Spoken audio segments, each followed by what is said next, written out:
Kita punya trauma, entah itu fiktif, entah nyata, entah apalah. Kita punya trauma kasus Siti Jenar. Orang yang mendalami la ilaha illallah secara intensif, ya, entah itu disebut kalimat sodo, bosuluk, boseloko, mbah kono pokoknya. Orang yang memahami la ilaha illallah secara intensif, itu pasti menuju ilmu hakikat. Dan menuju ilmu hakikat pasti ngalami hakikat yang khoyali. Ini rungokno tenan iki. Hakikat yang nopo? Khoyali. Dan hakikat yang khoyali ini mulai menipu. Ya, kalau sudah begitu ruwet. Misalnya ngeten nggih. Ketika kula maca nggih diskusi ini utawa perdebatannya kali jaga mbek Siti Jenar. Saat itu ada Sunan Bonang juga. Kamu sujud pakai apa kali jaga? Ya pakai jasad. Dari Siti Jenar. Daging kamu itu hanya onggokan daging. Nanti itu jadi bangkai. Dan setelah jadi bangkai itu habis. Kamu nanti ditulis Tuhan tidak termasuk yang sujud. Kebuat yang mbok sujud itu bentek. Mikir kan juga. Rugi ke sujud mbek bathuk mbek tangan. Jasad sampeyan kuntek. Ora ana sing crita kowe nak sujud mergo jasad itu mau sampeyan dadi bang. Lah nek ngono sujud ning hakikat ora usah bathuk, ora usah tangan, ora usah sikil, yo rohem iku lho kon sujud mbek pangeran. Nak sujud mbek fisik ku rugi wong fisik sampeyan. Mikir kali itu. Mungkin pula-pula kali Joko mantan wali preman terus jadi debat pusing. Siti Jenar tahu belajar tak tahu menang Irak. Yang jelas yang mulang gak satem orang menangis. Wah, ini menjadi perdebatan. Sehingga keyakinannya kayak Siti Jenar, la ilaha illallah itu ya wahdatul wujud itu, innalillahi wa inna ilaihi. Selama ini kalau orang syariat misalnya, orang syariat itu kalau ada orang mati, misalnya Kak Ruhin mati, ini aku kan muni innalillahi wa inna ilaihi raji'un, saiki Ruhin wis mati. Mati itu balik ning penge. Itu cara wong hakikat kan salah besar.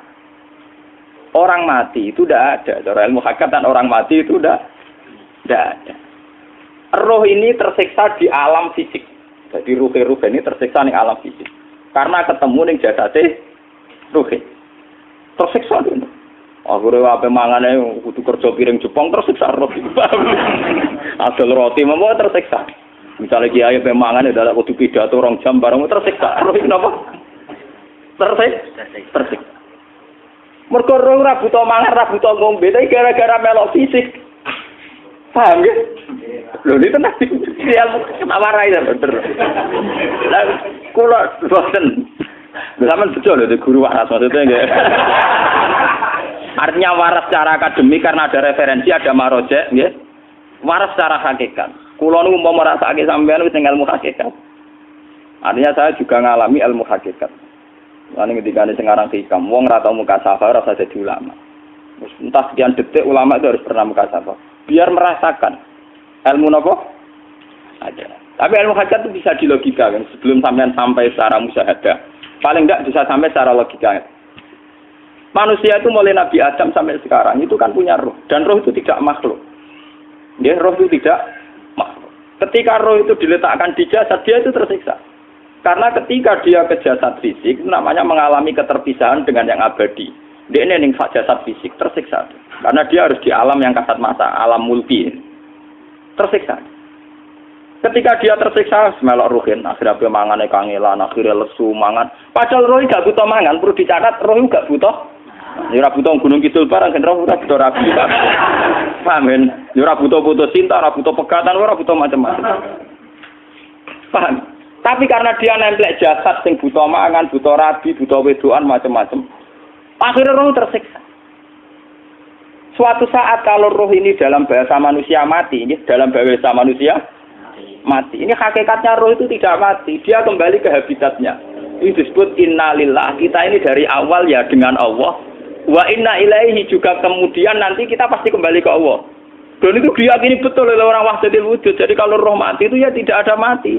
Roh sekarang itu kembali karena sudah lama mengalami keterpisahan mergo melok fisik-fisik dan ono kerja dasinan, ono nggo proposal lan ruwet to roh ku melok. Paham itu? Kita di roh ku napa melok ruwet. Lah roh ya tersiksa ngaku ra butuh mangan, ya ra butuh proposal bocah ngalor. Itu tersiksa. Makanya dalam cerita-cerita Jalaluddin Rumi yang otentik di kitab-kitab begitu. Ketika beliau mau meninggal, muridnya itu nangis. Dari Jalaluddin Rumi, kamu jangan nangisi saya ini mau pesta, saya ini mau pesta perkawinan. Kamu tidak merasakan penyesalan saya. Saya ini lama menyesal karena harus hidup bersama kamu. Terus saya ini tersiksa karena ngalami alam yang rusak, yang fana. Alam yang fana. Harusnya roh saya itu di alam abadi, bukan di sini.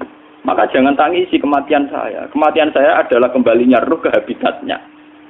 Semenjak itu kematian dianggap malam perkawinan. Karena roh kembali. Walhasil nguniku cara ilmu tasawuf bahasa Arab jenenge wahdatul wujud. Kena Jawa, Yogya, Solo, Keadaan jenenge manunggaling kawula. Mergo sing rawan ngono rugen. Pak nek tak terangno detail.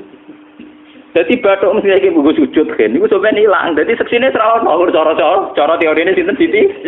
Rugi kowe. Jadi ya kentur. Lah kali coba mantan preman jak debat terus kok ngono mbok terus tak pateni kowe. Lah debat ini biar ra iso. Premane kumat. Ya sam preman jak debat ilmi. Ngono ku model. Kali Joko yo ora salah. Dise Sayyidina Umar nggih ngoten. Umar sahabat top. Lah isih debat atau milih patenane ya Rasulullah. Gak iso dene ilmiah. Mantar preman pasar rukat terus jadi sahabat top. Debat yang milih mate. Ada wonten cerita wong Yahudi njaluk keputusan Nabi. Bareng wis diputusno Nabi cek mamang. Ndak tenang keputusane ngono dalam sengketa duniawi. Bariku takok ya Ali.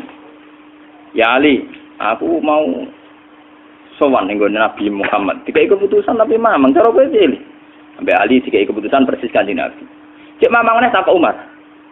Takok Umar aku mau sing Muhammad, ning Ali dikai keputusan kok mamang, Mar. Cara kowe piye? Urusan dunya. Enteni terus. Entah dia melepuh buat apa? Uang diputus Nabi ora marah. Buat mati. Awe. Mereka mantan apa? Cara mantan intelektual atau intelektual kan ya wajar nggak uji kok percaya Nabi. Ya, kan bareng cara Ali sederhana. Gak percaya wis kandhani. Ora mesti cara Ali tak ada. Lah ora apa patene. Ya wajar wong Yahudi kok percaya Nabi, nak percaya ora situ Yahudi Muslim. Lah Ali situ Gusdur. Lah Gusdur ra beda piye tenang. Ali nyen ngoten watake ngoten. Nasibe padha. Ali itu ilmuwan yang jadi presiden gak sukses. Sing niru Gus Dur. Mergo ning dinggo nek wong pinter mimpin ra sukses. Wong pinter gampang maklumi. Lah misale iki dadi kiai wong pinter. Pak Yai santrine pacaran. Maksud itu jangan ana cerita wedok. Wah, ruwet. Terus malah dalil dinalina subuh syahwat minan. Piye padha tanpa pelaturan. Paham ya? Ruwet apa? Mulane aja geman, iki kiai pinter teman-teman aja geman. Sing biasa wae ana syariate sithik-sithik. Sing kamane ana santri pacaran tersinggung, ana santri nakal tersinggung, sing ana rasane lha donya ana napa? Dadi nek guru kula nu urusan ilmu semi hakikat, mulane sing mon gitu. Sehingga kayak Siti Jenar, cara pandang Siti Jenar itu masuk betul ning gone pemikiran para santrinya. Kados Ki Ageng Pengging, siapa masuk betul karena masuk akal. Cara mereka napa? Betapa tidak ada artinya fisik ini. Nah, kalau semua fisik ini tidak ada artinya, kemudian yang ada artinya itu roh, perjalanan apa? Perjalanan roh, sehingga diartikan inna lillah wa inna ilaihi raji'un. Inna sholati wa nusuki wa mahyaya wa mamati ku lillah. Lah kemudian sekarang sampean tak tanya misalnya, ini latihan ilmu hakikat. Wa mahyaya lan penguripan ingsun. Kalau ingsun artinya fisik atau jasad, itu keliru besar karena jasad tidak pernah hidup. Yang hidup itu roh. Paham ya?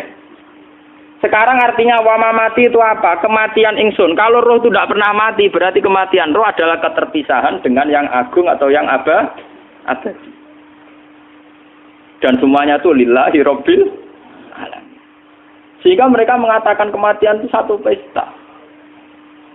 Mulane kados Bilal ditakoki, ya Bilal, ketika murid-muridnya nangis bergape mati, Bilal ge seneng ae. Godan nalfal akhibah Muhammad dan wa khisbah. Ya nak mati malah seneng tuh ketemu kekasihku. Sebab itu kematian tidak pernah jadi problem bagi mereka sing soleh, sing menembus ilmu hakikat. Paham? Tapi ilmu hakikat kayak ini itu yang diyakini Siti Jenar, diyakini Jalaluddin Rumi, diyakini para wali-wali wahdatul wujud. Dulu Syekh Husain Sinten Al-Halal. Itu kemudian melahirkan prahara syariat. Prahara apa? Syariat. Sebab itu Wali Songo, oke Siti Jenar benar dalam filosofinya, tapi harus dibunuh. Karena menjadi prahara syariat. Sama dengan yang dikatakan Nabi itu benar, tapi menjadi prahara syariat. Akhirnya disomasi oleh Umar radhiyallahu anhu. Jadi sebetulnya sama, pola-pola ceritanya sama. Intinya sebuah ilmu hakikat harus dikawal napa? Syariat. Nggih kula bolak-balik, contoh paling gampang wit pisang. Wong nak mangan gedang kulitnya tetap dibuang. Tapi umpama gedang dari awal ora usah kulit, ra sido dadi gedang. Paham nggih? Meskipun kon ape dipangan ya dibuang. Tapi kita tidak bisa membayangkan pisang dari awal tanpa napa? Mbah kekeringan, mbah bosok, mbah ra sido dadi napa? Pisang. Terus pentingnya syariat lagi begini, malah penting ngaji wali-wali syariat yang pinter kados Sunan Kudus, kados Sunan Bonang. Andai kan tidak ada syariat itu dunia pun mesti rusak. Contoh paling gampang masalah pornografi, porno aksi. Jadi jenar aja omongi ngono ibu ngakak-ngakak deh. Dari pangeran wis pirsa, kowe nek klambi pangeran ora tentora ya ora usah klambenan. Wong ora ana gunane. Kalau yang paling penting ku nazarullah, kenapa kowe klambenan barang? Wong kowe klambenan ora pangeran tetep pirsa. Nyatane si jenar nak mulang nggih coba klambenan nang intine napa? Dinya ada nabi Sunan Bonang. Nah, aku percaya kabeh nazarullah ora usah napa? Klambenan. Tetapi teori ora usah klambenan yo dinggo tenan. Mulane nek pas do wiridan aliran sesat ciri utama. Kira klambenan tenan. Lah ruwet to. Lho iki tenan iki cerita. Iki pentingnya ngaji nggih. Ben sampean ngerti variasi riwayat kemudian kita orang syariat harus kayak apa, kemudian kenapa menjadi aliran wahdatil wujud. Lah terus kita ini kan orang syariat. Memang kalau manung syariat itu akeh kok sampean-sampean siji mesti ra kramat. Modele ora ada duwe bingung, ruwet. Urip wong syariat lho apa? Dineng bojo wedi, dineng tangga wedi, pengaruhe menurun. Pancen orang syariat itu banyak kriminal tauhidnya itu memang jelas. Malah kiai-kiai peken nak ketemu kiai-kiai sing setengah jaza wedi mergo iso nebak atine. Ndekne meriang langsung. Sing kiai ra tau salat keramat padahal ngambungan wong. Sumudina salat pas waktu kok ora tau keramat. Wong ape buah utang tanggane keramat apane? Sing kono ngawar ngawur sowan pirang. Meriang mulai wong syariat ngadepi wong hakikat napa? Mulane jogeman gitu dadi wong syariat sing ngene iku bahaya. Nah kula mboten ngarah. Sampai dadi wong syariat sing ra keramat. Bahaya sekali itu bagi perjalanan agama. Kalau sering ketemu kiai-kiai yang terkenal keramat di Juwaduk tiang-tiang hakikat. Ditantang kanca-kanca kula wani, nak tantang aku tetep rawani kok. Mikir deh. Karena orang yang sama-sama ke jalur hakikat tetap punya alamat, tetap wonten sima hum fi wujhi min asaris. Cara pandangnya mesti sama. Kalau nanti ketemu murid, ya artinya yang ikut aliran Siti Jenar, dia ada sholat, ada apa, hidup di satu tempat gitu. Padahal dia bisa baca ihya. Dulu pernah mondok di Mekah, pernah di Irak. Itu ya meresahkan para kiai. Kemudian sebagian mereka minta saya suruh ketemu. Ya walhasil kalau ketemu pertama ya. Jenengan Gus Ba. Tapi zaman Rasulullah itu pernah tak arani muka sapa. Nggih biasa mawon. Kula ora usah kenal jenengan nggih kenal. Dadi kula nggih biasa mawon. Lalu pernah ngajar ajaran saya Gus ning donya tak enteni mau turu-turu ngenteni mati ngono Gus kok repot. Ijaban kula terus enak. Sampeyan jare wong hakikat wong ngenteni mati barang. Ya mati yo saiki iku. Ora usah ngenteni saiki padha-padha wis napa? Wis mati. Ya saiki wis padha-padha wis urip. Wis padha kabeh. Nah cara ilmu hakikat kan terus sama semua. Napa? Sama semua. Tadi makanya itu tadi. Kalau baleni malagi, logika hakikat itu begitu ya. Roh itu ditiupkan oleh Tuhan ke kita. Kemudian roh karena ikut alam fisik, alam jasad, roh ngalami yang kita alami. Nggih. Ketika roh ngalami yang kita alami, dia tersiksa.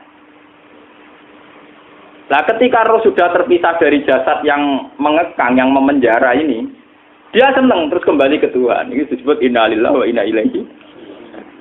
Lah jasad ini kemudian menurut ilmu hakikat enggak ada gunanya sama sekali total. Hilang di telan tanah. Lah kalau begitu jasad iki nak mbok agul-agulan. Gusti bathuk kula tak nggo sujud tangan kula ndi buktine tangan wis ra ono. Bathuk wis ora. Mulane dari Siti Jenar, hanya wali bodoh kayak kalian yang punya ajaran bodoh begitu. Malah rasupan terus. Mulane Sunan Kalijaga semangat kon mateni mergo tambah omongane glodro dindi. Tapi yang enggak disadari Siti Jenar yaitu tadi. Inti dari ilmu hakikat itu kan tunduk sama kersane Tuhan. Kalau sudah tunduk pada kersane Tuhan, kalau kersane Tuhan roh kita harus di jasad. Dan wujud jasad kita ini juga karena kehendak Tuhan. Kenapa yang wujudnya jasad yang karena kehendak Tuhan engkau ingkari? Sementara wujudnya roh tidak kamu ingkari. Toh wujudnya jasad ya bi iradatillah wa bi masyiatillah. Wujudnya roh ya bi wujudit bi masyiatillah wa ira. Harusnya fungsi jasad juga harus kamu akui toh Siti Jenar. Wong sekarang kita punya jasad ya bukan karena kita, karena kehendak Allah. Kenapa kamu ingkari?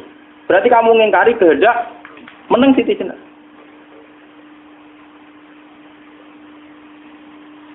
Makanya hakikat yang pertama Saim itu pasti khayal. Lah Siti Jenar itu hakikatnya baru yang sampai khayal itu. Jika dia tersesat. Sebetulnya kalau sudah hakikat beneran itu tidak perlu khayal begitu. Artinya tidak perlu khayal jasad kita sing senajan ora ana gunane ini. Tetap piye wae wujudnya karena kehendak Allah. Juga kita harus terima. Apapun kekurangannya, apapun kenaifannya, ironisnya harus kita terima. Ini sebagai bentuk penerimaan kita pada masyiatil. Begitu juga keadaan roh kita sebagai penerimaan atas masyiatil. Meskipun ada teori-teori roh yang lebih valid. Lebih valid misalnya begini. Kanjeng Nabi itu suatu saat ininya terputus karena perang Uhud. Itu Kanjeng Nabi dolanan drijine ini. Napa cara napa jari jemari Nabi putus. Iki dolanan. Jadi Nabi sendiri kadang sering ngajarkan ilmu hakikat. Hal lagi illa usbun udmiyat wa fi sabilillahi ma lafitu. Kowe ora trimo fisik, bentuk fisik jari jemari sing ditetir berdarah. Tapi nak kowe wis fi sabilillah ayo wis balik ning habitatem. Sehingga kenapa para sahabat itu ketika dicincang, ketika putus tangannya, putus kakinya, sahabat yang usul ke ilmu hakikat itu malah senang. Karena jasad kita ini kan ila sabilillah menuju jalan Tuhan. Sekali dia sudah terluka fi sabilillah itu sudah menemukan formatnya. Cara teori Cina sudah menemukan formasinya. Paham gitu? Ora kok malah ngeluh itu berarti goblok nek ngeluh paham tak? Paham napa? Jadi makanya Nabi ngendikan ya itu sudah ketemu formatnya. Ketika rohnya para syuhada nanti kembali ke Tuhan, ya ketemu formatnya lagi. Itu disebut wala taqulu lima yuqtalu fi sabilillahi amma. Dia tidak mati sesuai formasi awal, yaitu roh kembali ke Tuhan dan jasad ikut mengawal. Nah itu Nabi kadang ya pakai ilmu hakikat begitu. Mulane kula bolak-balik matur, kula niku nggih mulai umur 20 tahun napa pinten. Kula nu asline nggih gadah penyakit dan ekstrim penyakit saya. Sampai saat ini kalau nak ngobatno ndak lebih 50%, karena saya tetap berpikir. Misalnya cara syariat kan berobat, tapi cara hakikat apa betul keberadaan saya di alam ini penting. Sehingga aku kepengen urip tak bela-belani ngantek atusan juta. Jangan-jangan penting mati ikuti bang uripku. Lah nak ngono lha apa tak bela-belani? Entek atusan juta. Jadi misalnya kita berobat ya mau ya dari nabi kan berobat ya berobat. Pokoknya kita Islam masih mau gerutu kadang orang paham. Sekali kamu mengamati dengan sisi hakikat, coba sekarang sampean pikir, coba sekarang nggak pakai logika hakikat, pakai logika syariat saja. Saya ini misalnya asetnya 10 juta, misalnya, saya punya aset 10 juta. Tapi misalnya aku rugi nawan atau dipengaruhi di masa depan sama nih, kalau kulo kan sangane cara teori di masa misalnya kulo rugen, artinya kere di duit 10 juta aset. Tujuan saya sembuh kan supaya aku iso sembuh sehat, engkau iso kerja untuk anak. Tapi karena saya sakit nanti operasi tidak 10 juta. Operasi tidak 10 juta. Wong aku repair mesti iso marisi anak. Apa meneh nak duit 10 juta tak ada gue berobat malah jelas ra iso marisi. Lah nak ngono penting matiku ya dibanding 10 juta. Karwan iso diwaris langsung. Sementara anak aku mari dibiayai 10 juta, rong mesti mari 10 juta mesti entek. Artinya tidak ada jaminan kalau berobat itu secara visi ke depan lebih baik. Soalnya malah ngentekno donya nggak jelas akibat positifnya. Misalnya tetap lumpuh duwe teori loh. Bahwa artinya apa? Teori hakikat tetap lebih benar bahwa hidup itu tidak ada artinya. Semua itu tidak ada artinya. Berobat apa enggak berobat semuanya tidak ada arti. Teori loh gini. Sehingga kalau kita tengah-tengah aja tengah-tengah. Kasus kula misalnya lara nggih berobat. Gusti separuh kalau ngelakoni syariat, tapi sebagai kalau ulama fikih, separuh kalau lakoni apa? Jadi kalau tetap buatan ngarah obat 100%. Tapi orang ngarah berobat, orang kalau tiang apa? Syariat. Tapi memang faktanya itu begitu. Cara Kanjeng Nabi kadang Kanjeng Nabi berobat. Kadang Kanjeng Nabi wis nikine tercincang digeguyon. Wahal lagi illa usbuun udwiyat. Ora kok driji sing gak melok-melok. Nah, bukti bahwa jasadnya begitu tidak penting. Kayak Said Hamzah. Menurut Said Hamzah nganggep wahyu bentone ra karuan. Kalau teori Siti Jenar itu benar, teori Jalaluddin Rumi benar teorinya lho, ora kok ra salate lho nggih, maksud kok nang anut ra salate. Benar cara analisis roh. Ketika Said Hamzah dinyatakan mati oleh manusia, oleh hukum manusia dinyatakan mati karena dia sudah tidak bergerak. Dalam teori hakikat kan rohnya Said Hamzah sudah fi khawasili tuyurin khudrin. Rohnya sudah diambil Tuhan. Tidak mati, paham ya? Ketika rohnya Said Hamzah sudah diambil, jasad ini sudah tidak punya rasa. Sekarang secara syariat kasat mata kita tahu, wong jasad nak diinfus, di sayat-sayat dioperasi ora kroso. Apa meneh saiki ruhe wis bisa. Lah ya jasad itu cek gampange, dioperasi dibius saja terus tidak kerasa. Apalagi rohnya sudah diambil. Lah saiki bayangkan ketika Sayyid Hamzah itu sudah di atas, niku kira-kira delok wahsi ra wong bentuk. Lho wong kok baca igabus. Ketika jasad benar-benar tidak penting, kemudian jasadnya Sayyid Hamzah kan dicincang oleh wahsi. Ketika rohnya sudah diambil kan Hamzah tidak merasakan. Berarti Sayyid Hamzah guyu-guyu wahsi. Wahsi cek bentuk nih gabus dicincang. Paham ya? Lho niki tenan.